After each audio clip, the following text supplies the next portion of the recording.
Hi friends, this is Josh from the Narrate team. This past weekend was the third part of Narrate's series, Withwards. Adam talked about freedom and control within relationships.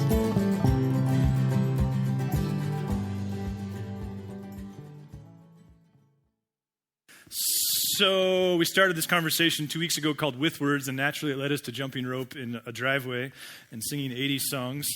Did you know that you could go see Poison in Bozeman this summer? See, Mick, there's someone else that wants to go see Poison, Def Leppard, and what's the other butt rocker? Tesla. So there's a butt rock festival in Bozeman this summer. You could go. So we started this conversation called Withwards, and we started it because we feel like we all kind of share some things in common in that we have this realization that relationships matter and yet they're difficult. And the tricky thing about being a church together is it's really easy to overpromise and under-deliver on relationships, and that's something that we're aware of and we're constantly trying to just speak honestly to. But really we started with this question of what if you, what if I, what if we don't have a choice as to whether or not other people have power over our lives? What if they do? And therefore, what if where our power lies is who those people are, what is the nature of that relationship, and therefore, what type of influence do they have? And so we started in that first week, and if you're new around here, my spiritual gift is plagiarism. It doesn't lend itself well to academia, but it works great here. So we're working from this book written by a guy named Henry Cloud, who's a psychologist and a Christ follower, and you don't have to be both to really access his material. That's part of what I love about him. But he talks about the unhealthy relationships in three different corners. That's what we talked about week one. And one way to think about that is if we're not getting those needs met in healthy ways, then we'll get them met. They'll just come out sideways like lots of other things. Those won't be well, kind of like wisdom teeth, right? When they don't come out well, and then you got to get put under the gas, and it's just not, anyway. And really that week we just concluded by just asking the question, who's your who? And I wish there was a more elegant way to ask the question. It's just that the power of the who, in my mind, is such a useful mechanism for retaining some of this that all of us, for better and for worse, are tied to certain people who have influenced us. And then last week we tried to start giving more definition to what we're calling the corner four, or what Dr. Cloud calls corner four relationship. We talked a lot about the why, and again, tried to step away from the what can become a religious treadmill.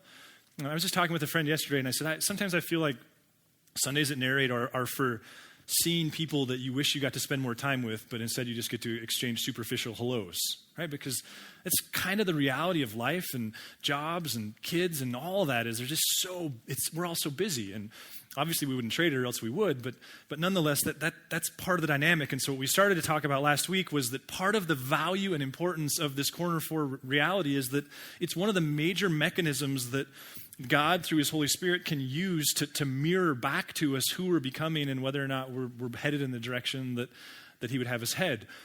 This morning, what I want to do for the next 2 weeks is there's really two observations from the research that personally kind of messed with me and challenged me.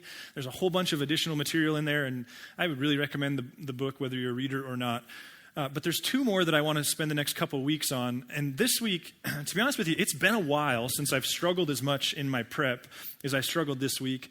Not because I didn't believe in the material, but because the implications of the material are much bigger than I know I can get my brain around. So the way I study and research and learn this stuff is I try to learn it and kind of abide in it personally, and then I put it in Evernote, and it sits there for 4 months, and then I try to come back to it in order to kind of just make sense of what I personally observed and kind of therefore spend the week kind of going like, okay, so here's what I learned, because who is it? Brian McLaren, I think, who says most communicators are like travel agents handing out brochures to places they've never been. And I try not to be that guy or gal. I'm not a chauvinist either. I just struggle with my pronouns. Well, I'm not a gal, but you know what I mean. Like we use this man thing. But here's the struggle for me on this one is what I want to talk about is freedom and control, and just kind of give you the big umbrella that what the research and what I want to argue, what the text really seems to model is that corner four relationships do two things simultaneously. The trouble is they contradict one another in my view, though they work nonetheless. And that is that a corner four relationship on one hand tells you you're responsible for your life, I'm not. And on the other hand, while kind of emphasizing the sense of responsibility and control, it simultaneously says, and in light of that and with the trepidation that comes with it, I'm not going to try to control things for you. So there's this dynamic of freedom and control that When I start breaking it down into the present relationships in my life as a leader, as a friend, as a parent, as a spouse, it's just a lot bigger than I can get my brain around. So this morning what I want to do is be superficial and shallow and do this overarching thing, and then you can do the work in your micro community in terms of how you actually do this stuff. Deal? Actually, what I want to do is I want to tell two stories because I agree with guys like C.S. Lewis and John Goldingay when they say that most truth fits best in narrative, and when you take it out, it really becomes tricky to make sense of it. And so there's two stories I want to tell. The first one, or the second one, is about a guy named Peter, but the first one's about a guy named Jack Nicklaus. Now, Jack Nicklaus, whether you're a golfer or not, hopefully you're familiar with the name. He would be unequivocally the greatest golfer to ever play the game. He's won 18 major championships, more than anybody else ever has. It looked like Tiger was going to take him over, but then Tiger had a back, and so that hasn't happened. Jack Nicklaus in 1972 was approaching the 17th hole at Pebble Beach in the fourth round. Now, this was the first time Pebble Beach ever hosted a major golf tournament.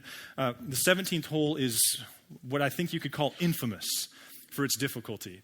It's a 218-yard par 3. You can see by it that the front of it is adorned with sand traps, and the back of it has this thing called the Atlantic Ocean next to it. Is it Pacific? Is Pebble Beach on the West Coast? Really, Mick? You didn't give me that information? I'm just kidding. I've been getting all this data. I thought it was in the Carolinas. Wow, okay, so it's the Pacific Ocean, the land of great white sharks. So the 17th hole, it's already a very difficult thing. On this day, so it's try to set the scene here, fourth round, U.S. Open, Jack Nicklaus was coming up to the 17th hole with a 3-stroke lead. If he won this tournament, he would complete the Grand Slam in 1972, which would mean he would have won all 4 major tournaments that year. That, needless to say, is a very difficult feat. And on this day, the wind was howling. It was gusting across the green. In fact, in some videos, you can Google it. Don't do it now. But you could just see the flag is, it's a very strong wind. He walked up to it, and as he walked up to it, he decided to take with him a 1-iron. Now, I don't golf. Because I tried golfing, and then I decided that emotionally I had to choose between golf or following Jesus, that I don't have a depth of character to do both simultaneously, and so I went with Jesus. He chose the 1-iron. Mick was telling me earlier, I keep pointing him out, he's our awesome volunteer in the tech booth, that Lee Trevino at one point said that if you're afraid of lightning, what you should do is hold up a 1-iron in a lightning storm, because even God can't hit a 1-iron. So in the golf world, it's a very difficult club. He chose a 1-iron. He would later say under normal conditions, he would have chose a 2-iron, but nonetheless, with the wind in mind, he chose the 1. Now, historians and those commenting on it said that he probably should have went with a conservative approach. That with these kind of conditions and a 3-stroke lead, he could have just tried to shoot a 4 instead of a 3. He still would have went into the 18th hole with a 2-shot lead. Other people, though, quickly point out that it didn't matter what he did, because quite frankly, had he tried to go conservative, that wouldn't have changed the fact that it's a very difficult hole and the conditions were impossible. So with his 1-iron in hand, he stood over the ball and started into his backswing. So of course in golf, once you start your swing, you either finish your swing or you take a stroke. As he was in his backswing, he realized mentally that his club he had a slight off grip on his club. He realized that if he continued this swing with this grip, he was going to send the ball to the right and into the ocean. And then he started contemplating. Again, mind you, this is all in the milliseconds of his backswing. Then he thought, but if I try to correct it and I overcorrect, I'm going to pull it and that won't be any better. Nonetheless, within the swing, he decided to adjust his grip, just the microscopic amount that he felt he needed to do. And here's the shot. A 1-iron from the 17th tee.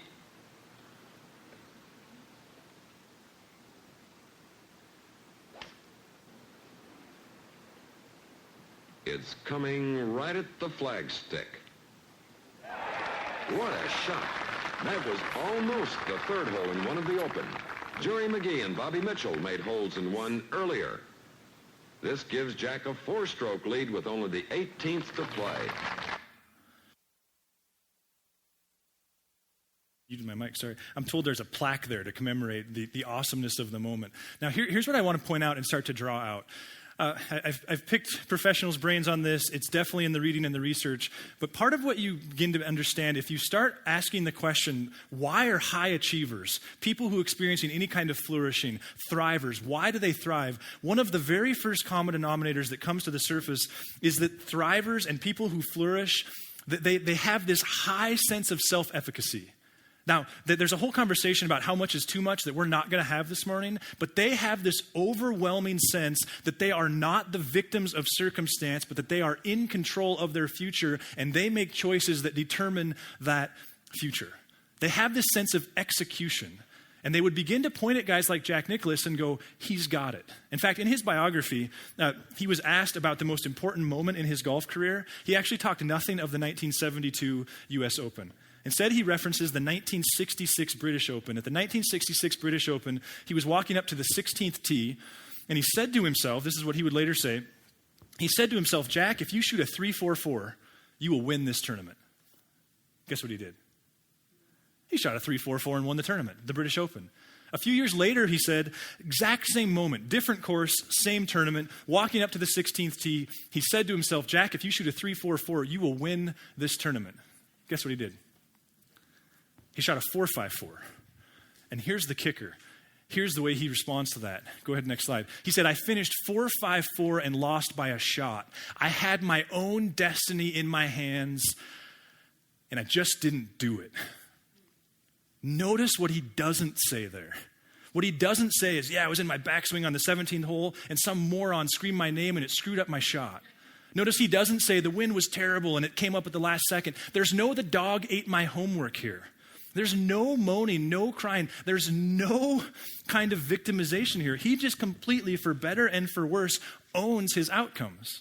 Now, here's the question that I want to ask, and here's where I think this narrative can hopefully be a little bit challenging and thought-provoking. Because the next question becomes, where does a guy get that? Because you know people who have it. That's what I mean, like I'm not a chauvinist. It could be a gal too. Where does one get that? Because we know people, you know people. Some have it, some don't. Maybe some days you do, you don't. Well, some would suggest that you have to look at the corner 4 relationship he had with his dad. His dad's name was Charlie. If I understand the story correctly, he was a pharmacist. He was very involved in his son's life, and especially in his golf game in the early years. But there's a moment that comes up in Jack's biography that stands out to some. See, Jack tells a story that when he was a teen, he was in an amateur golf tournament. At the end of the tournament, his dad had been his caddy for that particular tournament. At the end of the tournament, he was walking off the course. His dad was following him as his caddy off the course. And his dad began to ask him questions why he had chose a particular club on a particular hole in a particular situation. Now, he wasn't being disrespectful, his dad wasn't. He wasn't even asking a question that he necessarily had never asked before. But nonetheless, in this instance, having asked the question and apparently asked it a few different times, Jack turned and with a great deal of respect for his father, looked at his dad and said, Dad, it's my game. It's my game. And what stands out to many is what his dad didn't do in that instance. He didn't throw the clubs on the ground. He didn't pout. He didn't say, fine, go find your own caddy. He didn't feel threatened and rise up. He didn't get aggressive. He didn't withdraw from the relationship from that point forward. He took a deep breath, and he took it. And for his son's part, he wasn't being disrespectful. He wasn't trying to be kind. He wasn't even trying to reject his father. He was just creating a boundary. And that interaction, some would say, is very telling of a corner 4 relationship. Because moving forward, they continue to have good relationship. His dad did not withdraw from the relationship. In fact, Cloud talks about one of the real struggles is are we going to withdraw love when someone doesn't take our advice? In fact, Jack says from that point forward, his dad only gave advice when it was asked of him. And he said it was only a couple years later when he was trying to make a decision about whether or not to move from amateur status to becoming a pro, which of course is a big decision in the world of amateur versus pro sports. You don't get to put that toothpaste back in the bottle, so to speak. We're talking scholarships in college versus PGA Tour. And Jack describes in one biography how he would at times seek his dad's advice about what to do. And of course, lots of people had lots of opinions. Listen to the way he remembers his dad's counsel. He said, he presented his opinions without pressuring me. And at the close of each talk, reminded me I had to be responsible for my own decisions. See, the question that I guess I want to begin to ask this morning is, what if corner 4 relationships have a way of saying to us, you're accountable for your life? And I'm going to hold you accountable for some of the standards. You've said you want to be this kind of person. You've said you want to lead this kind of an organization. You said you want to achieve this academically or in sports.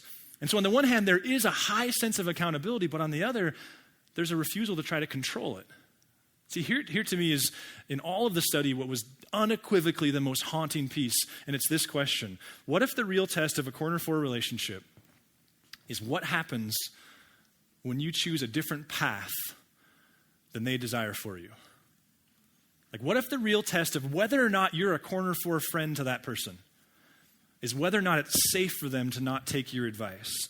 Whether or not it's safe for them to go a different direction. And now you can see how you're like, the implications of this within marriage, within parenting, within leadership, it's too much to summarize in a 20-minute conversation. What if the real test of whether or not someone is actually a corner 4 friend to you has everything to do with how do they respond? Do they move forward or backwards in the relationship when you give advice or you don't take their advice? Here's where I think the Jesus and Peter dynamic can be a bit of a challenge.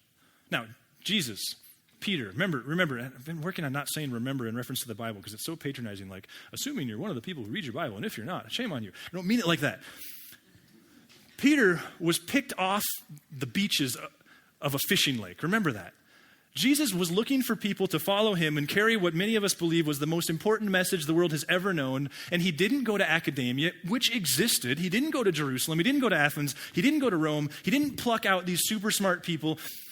He went and picked a blue-collar worker, a tradesman, someone who for years, his family, generations had been in the trades, someone who probably didn't pass the grade to make it into rabbinic school. He chose Peter. And the question becomes why. And of course, the Bible doesn't always answer that question, but we get some insight. Fast forward to a place called Caesarea Philippi. Now, Caesarea Philippi, I've had the privilege of being there twice. It's north of the Sea of Galilee. It's the headwaters of the Jordan River. It's my friend Johnny, who's in the band this weekend, I asked him this morning before, I was like, Johnny, we've been there together. I said, do you remember Caesarea Philippi? And he's like, yeah, I didn't like being there at all. It's a really beautiful but dark place. It's beautiful because it's the headwaters of the Jordan River, which of course you can't survive in Israel in that land without the Jordan River because otherwise it's wilderness. But part of what makes it so weird is the headwaters isn't this kind of coming together of a bunch of tiny little creeks. It just comes out of this wall of rock. And in a pre-scientific age, that lends itself to all kinds of superstition.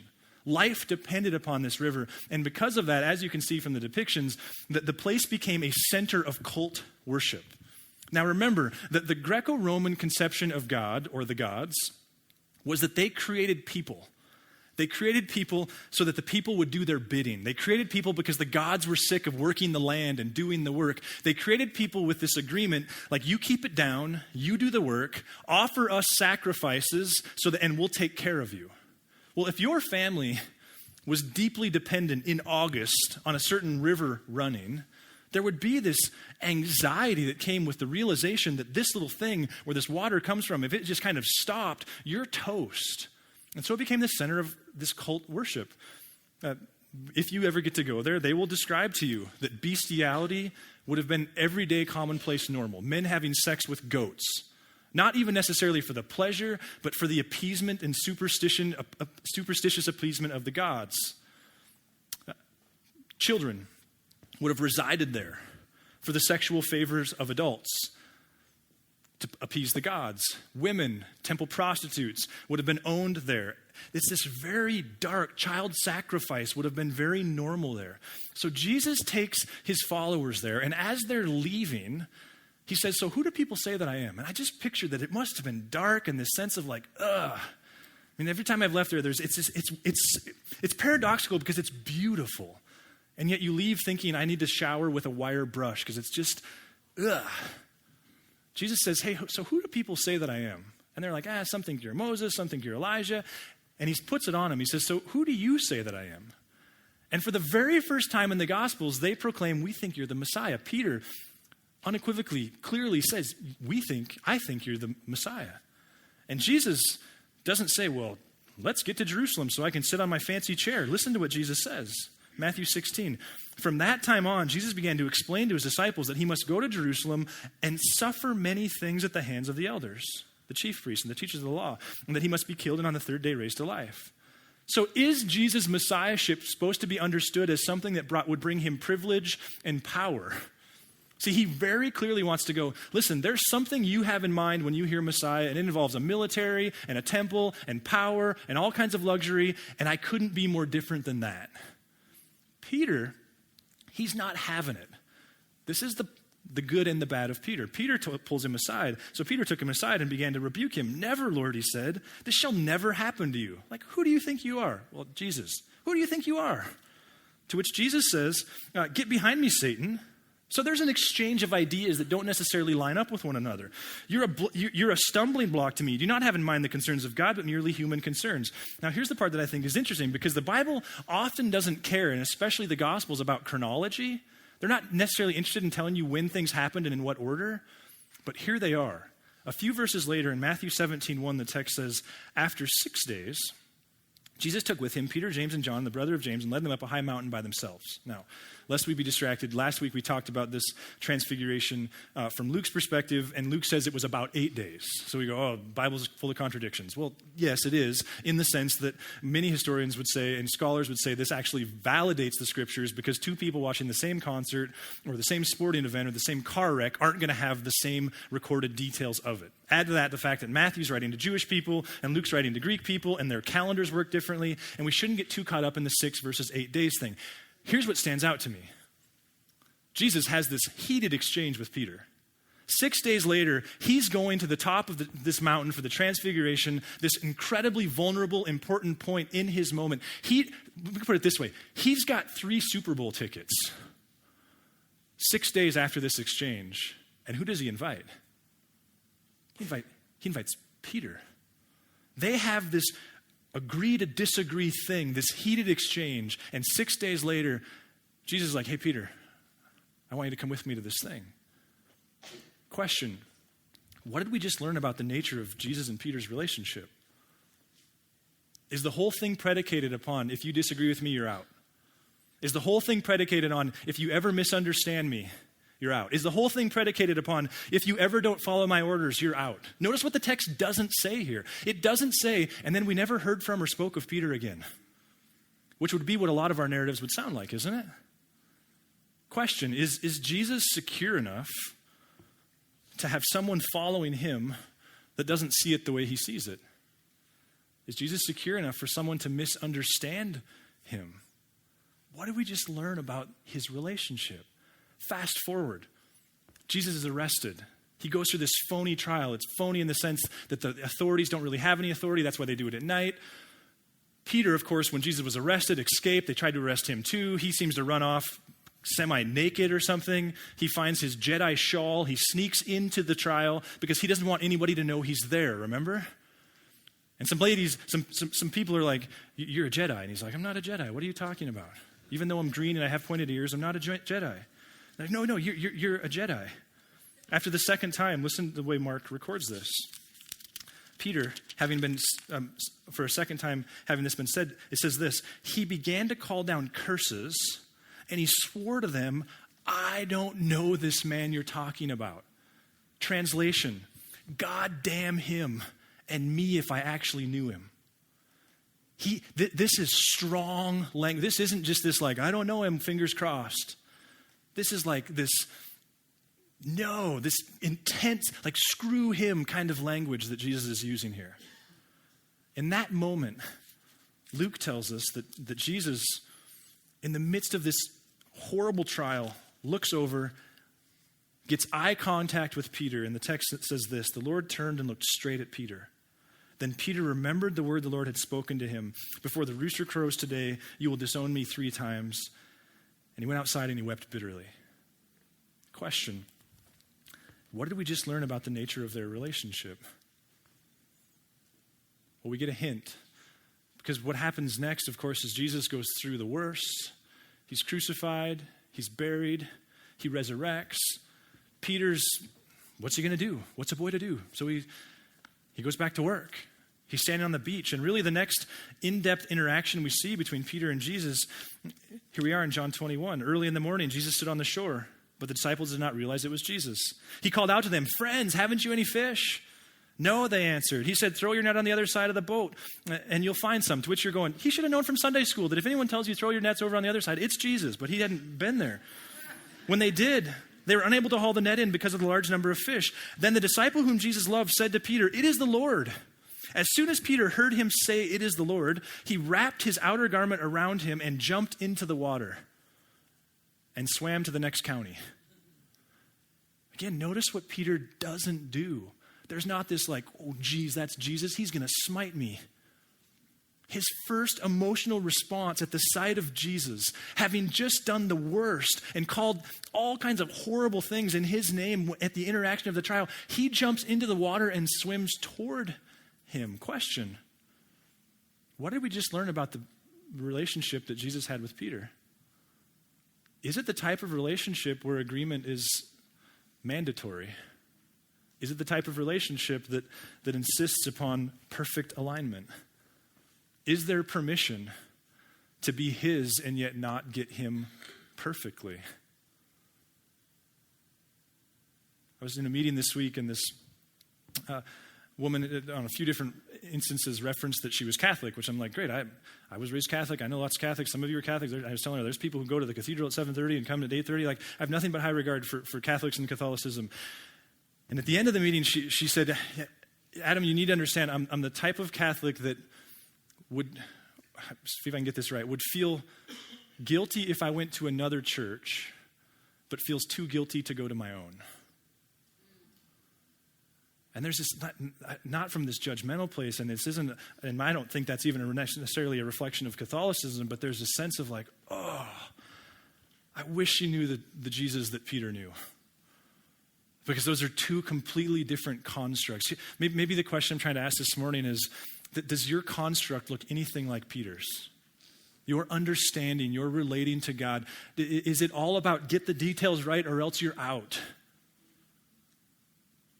Question: well, where does Peter go from here? Well, one more little narrative aside. Acts chapter 4, Jesus is gone, he's ascended. He's not gone, but physically, bodily, he's not there. The disciples are left in charge, they're holding the baton. Things are happening in Jerusalem. Who's leading the movement? It's a guy named Peter.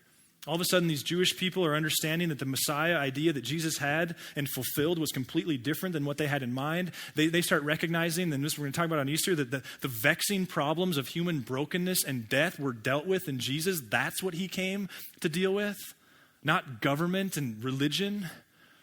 Peter's the one preaching that message rather eloquently, mind you. He's brought in front of the leaders. He preaches this incredible message about Jesus and identity and what he accomplished. And listen to what the leaders say.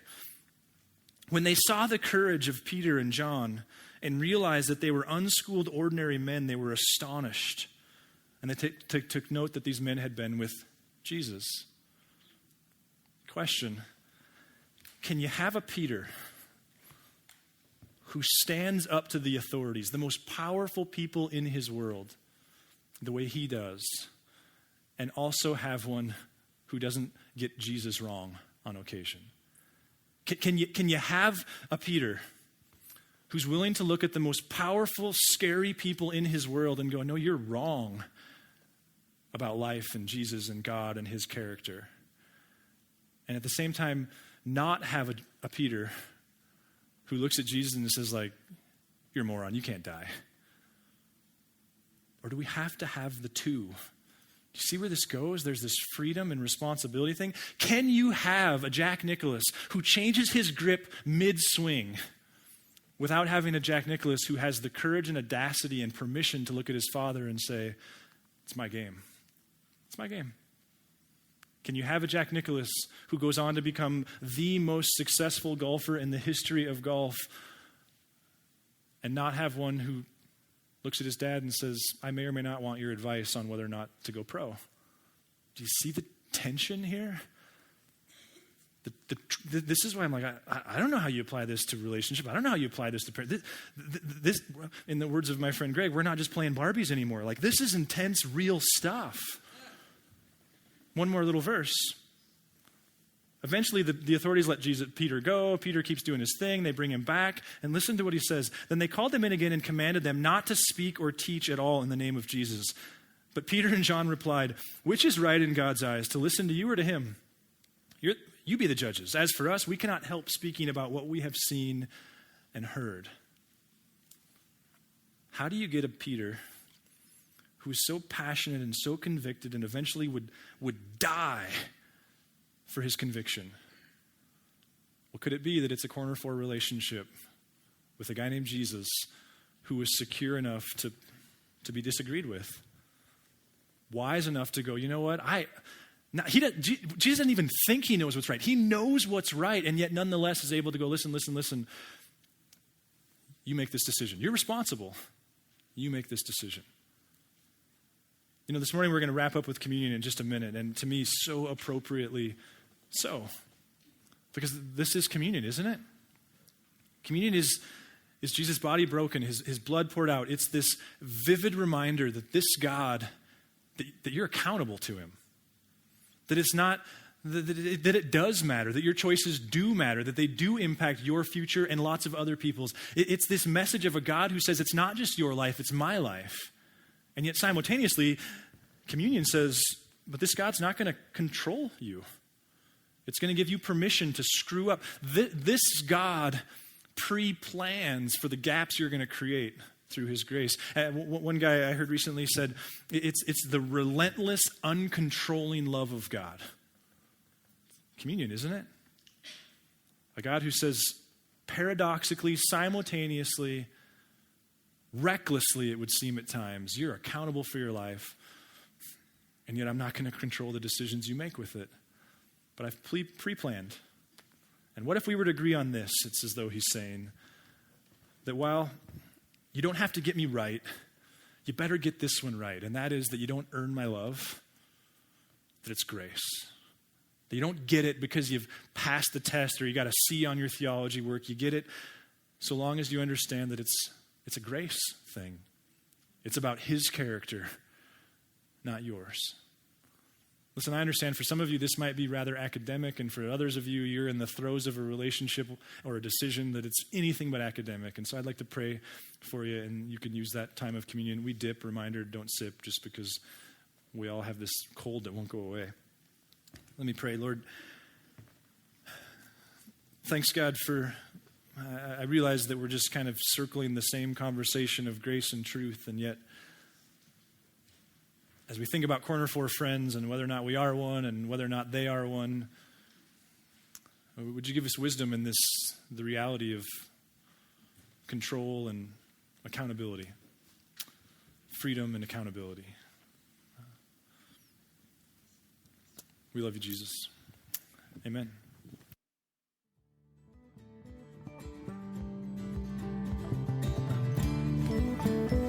If you would like to engage further with Narrate Church, you can find contact information online, www.narratechurch.org. We would love to hear from you.